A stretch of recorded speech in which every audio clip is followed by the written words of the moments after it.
So welcome to PBS Brakes YouTube channel. Now we're going to be doing a series showing you how to fit our pads and discs to a variety of cars, and today we're starting with this Volkswagen Golf R Mark 7, which is a very popular one for us. Now if you're interested in getting your car on the channel and a free set of brakes and free fitting, we're looking for a lot of cars to do this series on, and we'll have a page on our website with a list of cars that we're looking for and an application form for you to complete. Well, that is enough talking. Let's get on to fitting these brakes. Now today we're fitting a pair of Pro Track pads. These are our entry-level pads designed for spirited driving and occasional track use, and they've been matched with a pair of our PBS Groove discs.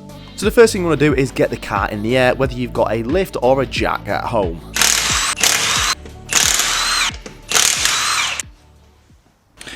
Now a good way to tell if a disc is coming to the end of its life is that this on the end is called the lip. Now if you can run your finger along the main part of the disc and you have a serious lip like this, the discs are going to need to be changed, and they're probably going to be worse on the back. So I'm intrigued to see what it look like on the back of the disc. Now first we need to take off is the caliper. Now to do this you've got a 13mm here at the end and then a 17mm holding the inner nut. Now what you might find is that if you have a set, from example Halford's, spanner is too thick to get on to that nut. Now this is quite a common thing, so we do have thin entry 17s, but if you don't at home, you can, to get away with it, just use a vice grip and clamp down on that 17mm. But if you don't, and you do have a thin entry spanner like us, this will be a lot easier. Now holding the inner sliding nut with a 17mm, you can remove the 13mm bolt at the end. And once those two bolts are out the way, the caliper with a bit of a wiggle should slide away from the carrier. Now this exposes the two brake pads, which you can simply just pull off.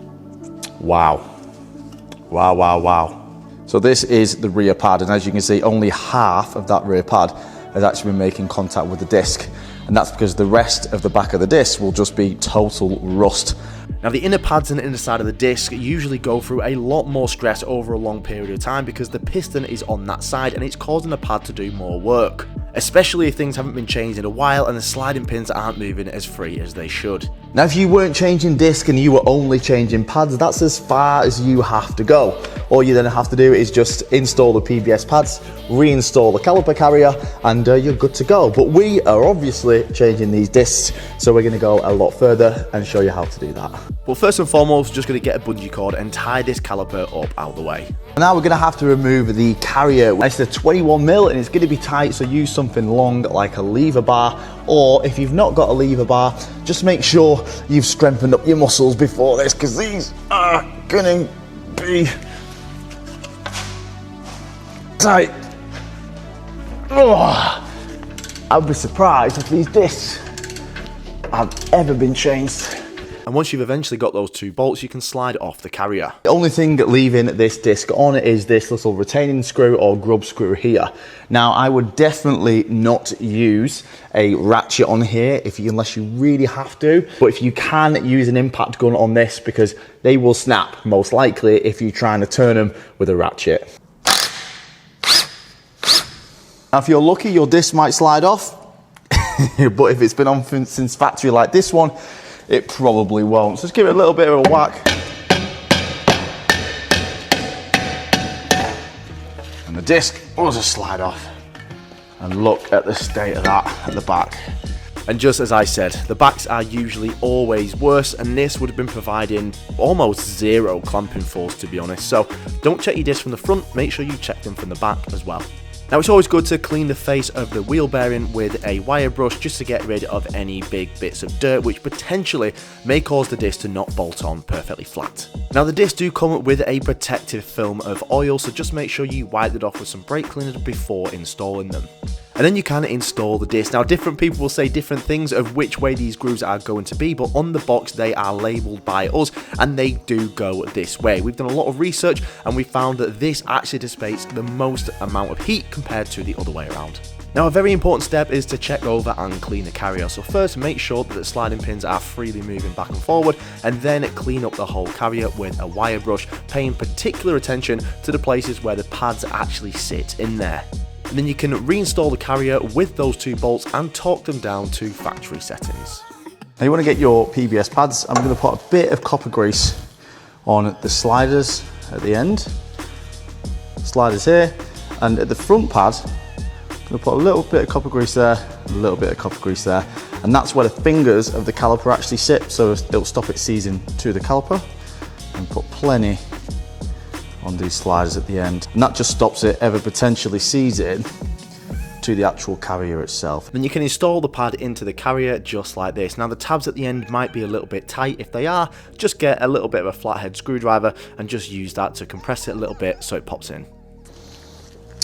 And for the rear pad, same again, grease on the sliders. This time I'm going to put grease in the middle, as this is where the piston's going to be making contact with the pad. And same again, but just slide it into the back of the carrier. Now we're going to be pushing the piston back in, so just release the cap off the brake fluid reservoir and this will allow pressure to bleed out.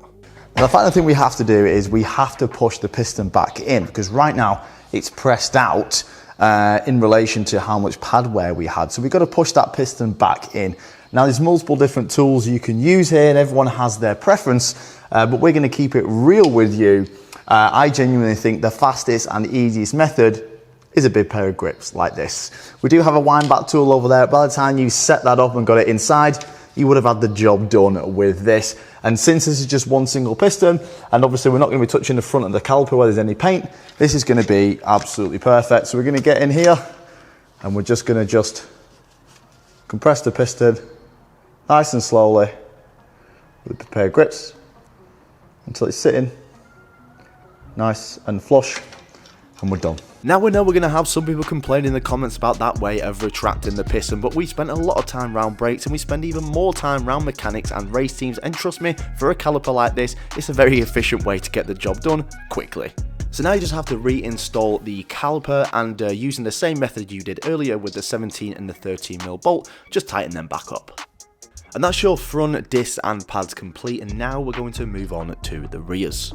Okay, so the fronts are done and they are the easier out of the two, and that's because the rears we have to deal with a handbrake, because they use electronic handbrakes, which means you have a motor which controls the actual action of the handbrake on and off, which means that you have to access that motor and tell it to come back and come back forward, which means you are going to have to use some kind of OBD tool or some kind of service tool. So we've got an overhaul, but you will find that a lot of the cheaper apps on your phone will actually let you use service mode. Now sometimes there are some tricks to tricking the motor in coming forward and coming back. You can actually do that with a 12-volt battery and some pins, but you know, each car is specific. And I've heard some tricks work, some tricks don't. I don't know every single trick for every single car. So if you've not got a scanner, have a look online and see if there is some tricks to getting this motor forward and back. But we're going to use the overhaul, and we're going to simply go into service mode, wind the handbrake forward, do our work, and then wind it back down. So we're going to connect the scanner into the OBD2 port, which is just under the steering wheel. We're going to load into the car and we're going to go into service mode and find EPB, which is electronic parking brake. And then we can set the service mode on, which releases the handbrake all the way back. You'll hear a whine, and now you're ready to work on the brakes. Now there's a little trick on the rears which makes the job twice as fast, because you don't actually have to remove the carriers, because there's a way to get the disc out while keeping that on. But we do have to remove the calipers. So it's a 7mm hex. And to access those, there are little plastic clips at the end, but you can just push them off with your nail. Now the bottom one is really easy to access. You should very easily be able to get a socket and a ratchet in there, but the top one, Volkswagen like to put the brake line right behind it. So we find the easiest way to get to those is with an Allen key like this. Now there is a retaining clip which you can just pry out the way, which does have to come off, and then you can start trying to get the caliper away from the pads. Now these have not been changed in a while as well, because as you can see, everything is pretty stuck and seized together, but keep going back and forth and they will pop off eventually. So we can actually remove the disc without taking the carrier off. Just make sure you get it free.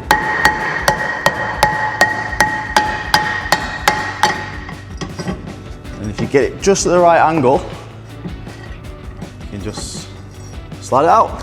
Now again, make sure to clean up the wheel bearing face with a wire wheel, and now we're going to have to push the piston back in, and we're going to have to use a wind back tool like this. It makes the job a little bit more faffy because the rear piston is on a spline almost, so you have to wind it back in instead of pushing it back in. And the new disc, being very careful not to scratch it against the caliper, get it at the right angle, and you can just simply slide it back in.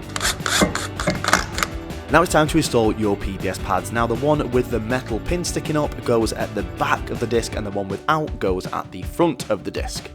And don't forget to put some grease in the same areas as we did as the front pads. And then you can reinstall the caliper using the same methods you did to take it off. Now you do not want to end the brake test, which pushes out the handbrake, before you have compressed all the pistons against the brake pads. So give the pedal a nice few good pumps, and that's going to push out all the pistons to where they want to be, pressed up against the brake disc. And after this, then you can press end test on the hot function, which is going to just close up the handbrakes to their running position. But just make sure you do this, because it can mess up the rear brakes if you release the handbrake before actually getting the piston pressed out with the fluid. And at this point you can go back on your scanner and you can click end service brake test, and that'll close up the handbrakes.